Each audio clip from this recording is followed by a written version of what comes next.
তো হেই ভিউয়ার্স, কেমন আছেন সবাই? আশা করব সবাই ভালো আছেন। তো আজকে আমরা এক্সপ্লেন করছি হাউস অফ ফিউরি মুভিটা। আর এই মুভিটা বানানো হয়েছে খুবই সুন্দর একটা গল্প নিয়ে। যারা কুংফু পছন্দ করেন তাদের জন্য এই মুভিটা খুবই ইন্টারেস্টিং একটা মুভি।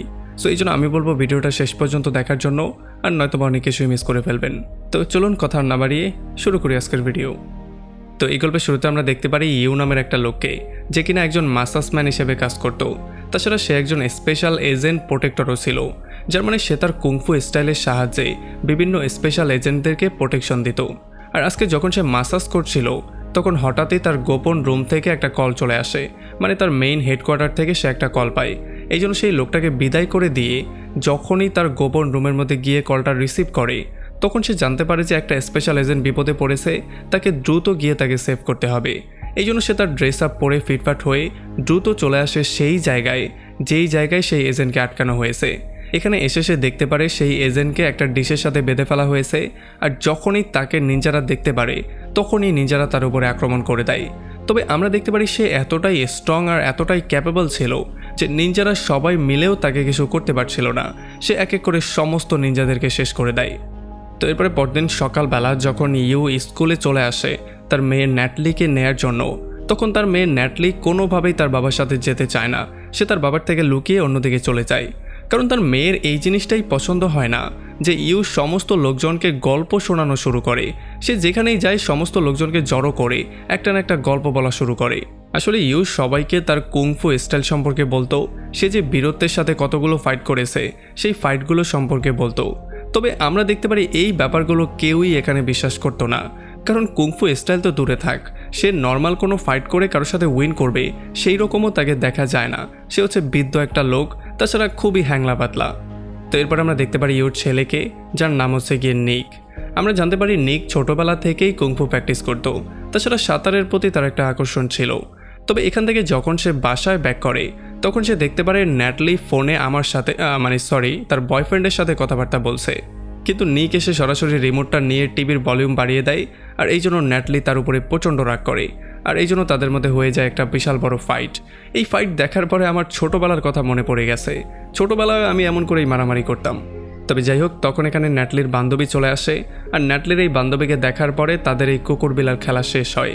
মানে ন্যাটলির বান্ধবী যেহেতু এসেছে এই জন্য এখন নিক চাইলেও আর ফাইট করবে না। এই জন্য যখন তারা শান্ত হয় তখনই এখানে ইউ চলে আসে খাবার দাবার নিয়ে, কারণ সে সবার জন্য আজকের ডিনার নিয়ে এসেছে। এখন এখানে যখন তারা খাবার দাবার খাওয়া শুরু করে তখন আবারও ইউ তার সেই কুংফুর কথা বলা শুরু করে। আর এই গল্প যেহেতু ন্যাটলি একেবারেই পছন্দ করে না, এই জন্য সে কোনো রকমের তাড়াহুড়ো করে তার খাবারটা শেষ করে দ্রুত সেখান থেকে রুমে ব্যাক করে।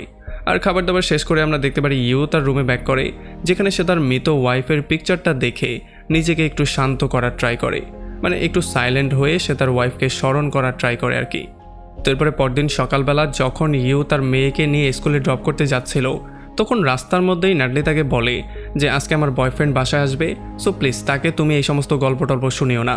তোমার এই ভুংবাং গল্প সে বিশ্বাসও করবে না আর আমাকে পাগল মনে করবে। যদিও আমার মতে এইটা শোনার পরে ইউর ন্যাটলিকে একটা বেল ট্রিটমেন্ট দেওয়ার দরকার ছিল, তবে সে এটা না দিয়ে সে সোজা চলে আসে তার কর্মস্থলে। তো এখানে যখন সে একটা ক্লায়েন্টকে মাসাজ করছিল তখন এখানে একটা ফর্মার সিআইএ এজেন্ট রোকো চলে আসে। আসলে সে তার ছেলের সাথে এখানে মাসাজ নেওয়ার জন্য এসেছে, আর সে এখানে এসে গোপনে তাকে জিজ্ঞেস করে যে আমি এখানে একটা এজেন্ট বোবরেকে খুঁজছি। তবে এগুলো শোনার পরে ইউ তাকে বলে যে আমি না কোনো বোবরেকে চিনি, না আমি আপনাকে চিনি। আর তখন রোকো তাকে বলা শুরু করে তার গল্পটা। সে বলে যে হংকংয়ে আমাকে একটা মিশনে পাঠানো হয়েছিল, যেখানে 12টা ক্রিমিনালকে আমাকে খুন করতে হয়েছিল। তবে যখন সে সেখান থেকে কাজটা শেষ করে ব্যাক করবে তখনই অন্য একটা এজেন্ট বোবরে তাকে শ্যুট করে দিয়েছিল, আর এই জন্যই সে সারা জীবনের জন্য প্যারালাইজড হয়ে গেছে। এখন সেই হুইল চেয়ার থেকে উঠতেই পারে না। এখন রোকো তাকে বলে যে আমি জানি যে বোবরের সন্তান তুমিই জানো, আর তুমিই হচ্ছে গিয়ে তার প্রোটেক্টর। তবে এগুলো শোনার পরে ইউ তাকে বলে যে না, এগুলো আমি কিছুই জানি না, বোবরে কে আর আপনি কে এই ব্যাপারগুলোর আমি কিছুই জানি না।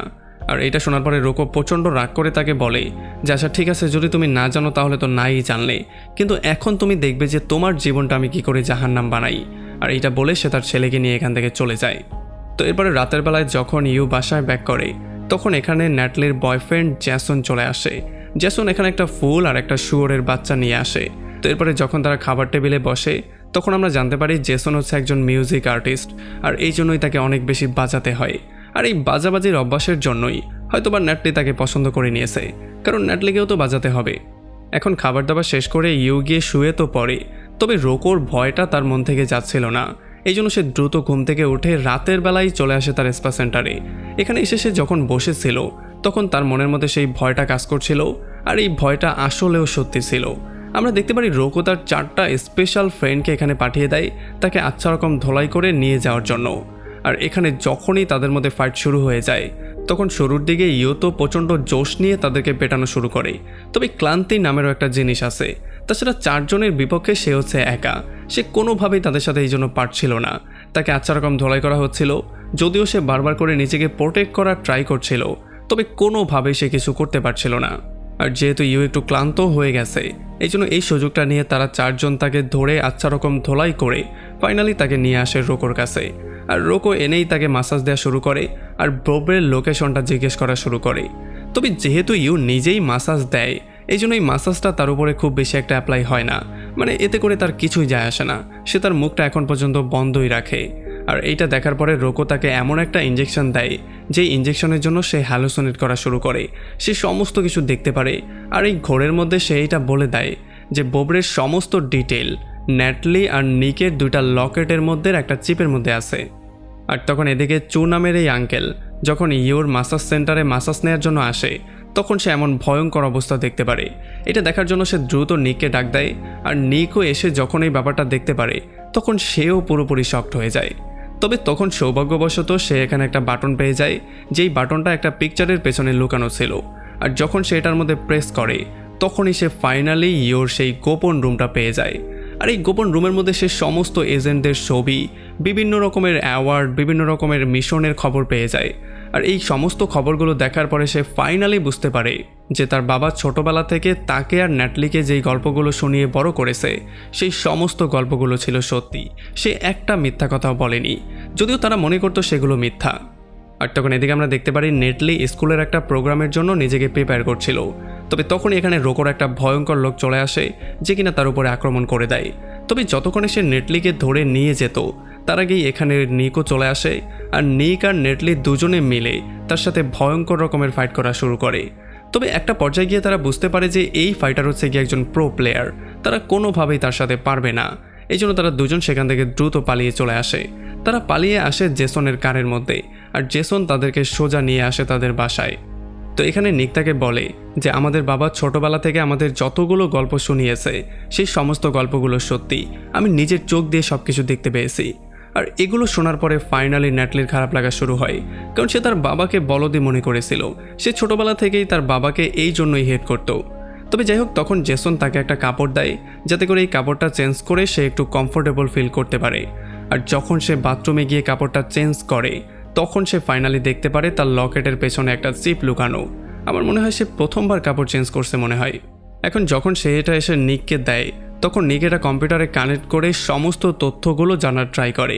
সে জানার ট্রাই করে যে কী করে তার বাবাকে সে সেভ করতে পারবে।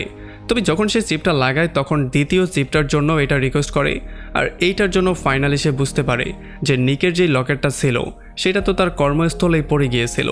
এই জন্য সে আর নেটলি চলে আসে দ্রুত তার কর্মস্থলে সেই লকেটটা নেয়ার জন্য। আর এখানে ফাইনালি যখন তারা অনেক কষ্টে অফিসের মধ্যে গিয়ে লকেটটা নেয় তখন এখানে রোকোর সেই হিটম্যানগুলো চলে আসে যারা কিনা তাদেরকে আবারও মারার জন্য ট্রাই করে। এখন তারা দুই ভাই বোন তাদের ক্যারাটে স্টাইলের সাহায্যে ফাইনালি তাকে কোনো রকম এখানে কাট করে দেয়। তবে যখনই তারা চলে যাওয়ার ট্রাই করে তখনই এই মেয়েটার ফোনের মধ্যে একটা কল চলে আসে। আর যখনই নিক এই কলটা রিসিভ করে তখনই রোকো তাকে বলে যে দেখো, যদি তুমি তোমার বাবাকে সেভ করতে চাও তাহলে পরবর্তী 24 ঘন্টার মধ্যে সেই ভয়ঙ্কর বোবরিকে নিয়ে তুমি আমার সামনে চলে আসবে, আর নয়তোবা তোমার বাবাকে আমি সেখানেই শেষ করে দেব। আর এগুলো শোনার পরে তারা দুই ভাই বোন দ্রুত চলে আসে তাদের বাসায়, আর সেই চিপগুলোকে কানেক্ট করে তারা ফাইনালি দেখতে পারে যে বোবরে নামের সেই লোকটা আর অন্য কেউ না, সেটা হচ্ছে গিয়ে সেই বৃদ্ধ লোকটা যে কিনা একটু আগে মাসাজ করাতে এসেছিল, মানে চু নামের সেই লোকটা। আর এই সমস্ত ব্যাপারগুলো জানার পরে যখন তারা তাকে ধরতে যাবে তখনই আমরা দেখতে পারি জেসন তাদের দুই ভাই বোনকে একটা রুমের মধ্যে বন্দি করে দেয়। আর তখন আমরা আরও একটা ব্যাপার জানতে পারি যে জেসনও আসলে হচ্ছে একজন এজেন্ট প্রোটেক্টর। এখন সে চুকে প্রোটেকশন দিচ্ছে, এই জন্য এখন সে যে কোনো মূল্যে চুকে সেভ করবে আর ইউকে মরতে দিবে, কারণ এমনিতেও ইউ বৃদ্ধ হয়ে গেছে। এখন আমার কথা, চু কতটা জোয়ান আছে ভাই, যাই হোক, তখন আমরা এই ব্যাপারটাও জানতে পারি যে জেসন নেটলির সাথে মিট এই জন্যই করেছিল যাতে করে সে চুকে সেভ করতে পারে, যাতে করে সে তার মিশনটাকে কমপ্লিট করতে পারে। এই জন্য এখন সে যে কোনো মূল্যে চুকে সেভ করবে আর ইউকে মরতে দিবে। তো এরপরে জেসন দ্রুত চলে আসে ববরির দোকানের মধ্যে, আর এখানে এসে সে তাকে সমস্ত ব্যাপারটা বলে দেয়। সে বলে দেয় ইউকে অন্য একটা এজেন্ট রোকো কিডন্যাপ করেছে, সো এরপরে পরবর্তীতে তোমার পালা, এই জন্য তুমি দ্রুত এখান থেকে পালিয়ে যাও। তবে এগুলো শোনার পরে ববরে তার দোকান আর তার গোদ নেয়া নাতিকে নিয়ে একটু বেশি টেনশনে পড়ে যায়। এই জন্য সে তার নাতির জন্য এখান থেকে যেতে চাচ্ছিল না। তবে যেহেতু জেসনের কাজ হচ্ছে গিয়ে তাকে যে কোনো মূল্যে প্রোটেকশন দেয়া, এই জন্য সে ফাইনালি সিদ্ধান্ত নেয় সে তাকে কিডন্যাপ করবে। তবে তখনই ববরে আঙ্কেল এখান থেকে দ্রুত পালিয়ে যায়। যদিও জেসন তাকে ফলো করা শুরু করে, তবে এই আঙ্কেল এতটাই চালাক ছিল আর সে এতটাই ভয়ঙ্কর ছিল যে সে লাফিয়ে লাফিয়ে সেখান থেকে পালিয়ে যায়। আর তখন এদিকে নিক আর নেটলি কোনো রকমে এয়ারবেন্ড দিয়ে বাইরে চলে আসে, আর ফাইনালি তারা ববরেকে সামনে পেয়ে তো যায়, তবে ববরে এখন রোকোর কাছে যাওয়ার জন্য রেডি না। আর এই জন্য ফাইনালি তারা দুই ভাই বোন তার বাবাকে সেভ করার জন্য হাঁটু গেড়ে বসে পড়ে। আর যখন ববরে দেখতে পারে ন্যাটলি তার সামনে হাঁটু গেড়ে বসেছে, তখন তার খুবই মায়া লাগে। আর এই জন্য ফাইনালি সে রোকোর কাছে যাওয়ার জন্য রাজি হয়ে যায়, কারণ একটা সময় ইউ তারও জীবন সেভ করেছিল, আর এখন যদি সে ইউর জীবনটা সেভ করতে না পারে তাহলে সেই প্রতিদান কোনোদিনও শোধ করতে পারবে না। আর তখন আমরা দেখতে পারি নিক রোকোকে কল দিয়ে এটা বলে দেয় যে আমরা ববরে আঙ্কেলকে নিয়ে খুব দ্রুতই তোমার কাছে আসছি। তো এরপরে বিকালবেলায় যখন তারা দুই ভাই বোন রোকোর আড্ডাখানায় চলে আসে, তখন তারা ববরেকে হ্যান্ডওভার করার আগে তার বাবাকে দেখার জন্য একটা রিকোয়েস্ট করে। আর ফাইনালি রোকো তাদেরকে তার বাবার অবস্থা দেখিয়ে দেয়। তার বাবাকে এমন একটা পাইপের মধ্যে বন্দি করা হয়েছে যেখানে মাত্র 8 মিনিট যদি অক্সিজেন না যায় তাহলেই তার মৃত্যু নিশ্চিত হয়ে যাবে। আর এগুলো দেখার পরে ফাইনালি রোকো ববরের সামনে চলে আসে, আর ববরেকে দেখার পরে কোনোভাবেই রোকো তার রাগকে কন্ট্রোল করতে পারছিল না। এই জন্য সে তার লোকজনকে অর্ডার দিয়ে বলে দেয় যে ববরেকে তো খুন করবেই, সাথে ইউ আর তার পুরো ফ্যামিলিকেও শেষ করে দাও। তবে আমরা দেখতে পারি এই তিনজন ছিল যার যার স্কেলে পুরোপুরি পারফেক্ট, এই জন্য কোনোভাবেই তাদের সাথে তারা পারছিল না। তারা তাদের স্কিল দিয়ে তাদেরকে আচ্ছা রকম ধোলাই করছিল। তবে এই ব্যাপারগুলো যখন রোকো দেখতে পারে, সে দেখতে পারে তার লোকজন হেরে যাচ্ছে, তখন সে অর্ডার দিয়ে বলে দেয় যে ববরেকে তোমরা ধরো, ববরেকে ধরে আমার মতো প্যারালাইজ করে দাও। তবে যখনই তাকে প্যারালাইজ করা হচ্ছিল তখনই এখানে নিক চলে আসে, আর ফাইনালি সে তার আঙ্কেলকেও সেভ করে ফেলে। আর তখন এদিকে নেটলি যখন তার বাবাকে সেভ করার জন্য সেই টিউবটা ভাঙতে যায়, তখনই এখানে রোকোর একটা চালা চলে আসে আর তার সাথে মারামারি করা শুরু করে। তবে কোনো রকমে তাকে ফেস করে যখন সে গিয়ে সেই টিউবটা ভাঙা শুরু করে, মানে সেই টিউবটার গ্লাসটাকে ভাঙার ট্রাই করে, তখন সে কোনোভাবেই এটাকে ভাঙতে পারছিল না। সে যতভাবেই এটাকে পেটাচ্ছিল এটা কোনোভাবেই ভাঙছিল না। আর তখন ইউ তাকে একটা টেকনিকের ব্যাপারে বলে, যেই টেকনিকটা তাকে ছোটোবেলায় শেখানো হয়েছিল। আর এই টেকনিকটার সাহায্যে সে হাত দিয়ে এই গ্লাসটা ভেঙে ফেলে। মানে আমি বুঝলাম না, যেটা লোহা দিয়ে ভাঙছিল না সেটা হাত দিয়ে কি করে ভেঙে গেল, তাও হাতের মধ্যে কোনো সমস্যা হওয়া ছাড়াই। আর তখন এদিকে নিক ফেস করে একটা ছোট্ট বাচ্চার সাথে। যদিও এই বাচ্চাটা ছিল খুবই স্কিলফুল, তবে সে কোনোভাবে নিকের সাথে পারছিল না। ফাইনালি এই বাচ্চাটাও হার মেনে নেয়, আর নিক তাকে আচ্ছা রকম একটা ধোলাই করে সেখানে জীবিত ছেড়ে দেয়। আর এই ব্যাপারগুলো দেখার পরে রোকো প্রচণ্ড রাগ করে নিকের উপরে আক্রমণ করতে চলে আসে। সে নিকের উপরে আক্রমণও করে দেয়, তবে যতক্ষণে সে নিককে কিছু একটা করতো তার আগেই নিক খুবই শ্রদ্ধার সাথে তাকে সেখানে শুইয়ে দেয়। আর যাওয়ার আগে নিক তাকে বলে যায় যে যদি তুমি অসুস্থ না হতে তাহলে তোমাকে আমি এখানেই শেষ করে দিতাম, তুমি অসুস্থ এই জন্য তোমাকে ছেড়ে দিলাম। আর এইটা বলে সে দ্রুত চলে আসে তার বাবাকে সেভ করতে, আর তার বাবা ইউকে বাইরে বের করে দ্রুত তারা অক্সিজেন লাগিয়ে দেয়। আর এই জন্য ফাইনালি ইউ সেখানে সেভ হয়ে যায়। আর একটু পরে তারা সবাই মিলে আবারও তাদের বাসায় ব্যাক করে। আর এখন আমরা দেখতে পারি ইউর ছেলে মেয়ে তাকে খুবই ভালো করে বুঝতে পারে, এই জন্য তার সাথে আর কোনো ঝামেলা করে না। আর তখন জেসনও নেটলিকে আবারও পটানোর সিদ্ধান্ত নেয়। সে তার কাছে গিয়ে মাপ চেয়ে তাকে আবারও পটিয়ে ফেলে, কারণ শত হলেও তাকে তো বাজাতে হবে, তাই না? আর এমন একটা ইন্টারেস্টিং পয়েন্টে এই পুরো মুভিটা এখানে শেষ হয়ে যায়। তো যাই হোক, আমাকে কমেন্ট করে জানান কেমন লাগলো ভিডিও। এবার আমি একটু নতুনভাবে ট্রাই করলাম, আমি একটু ফানি ওয়েতে এক্সপ্লেন করার ট্রাই করলাম। যদি এই ওয়েটা আপনাদের ভালো লাগে তাহলে অবশ্যই আমাকে কমেন্ট করে জানাবেন। পরবর্তী মুভিগুলো আমি এমন করেই আনার ট্রাই করব। আর যদি ভালো না লাগে তাহলে সেটাও আমাকে কমেন্ট করে জানান, আমি তাহলে পরবর্তীতে আর এমন করে কন্টিনিউ করব না। আর যদি আমাদের চ্যানেলটা এখনও সাবস্ক্রাইব করে না থাকেন তাহলে প্লিজ করে ফেলুন। আর আমাদের দেখা হবে অন্য কোনো ভিডিওতে অন্য কোনো একদিন। Till then, take care.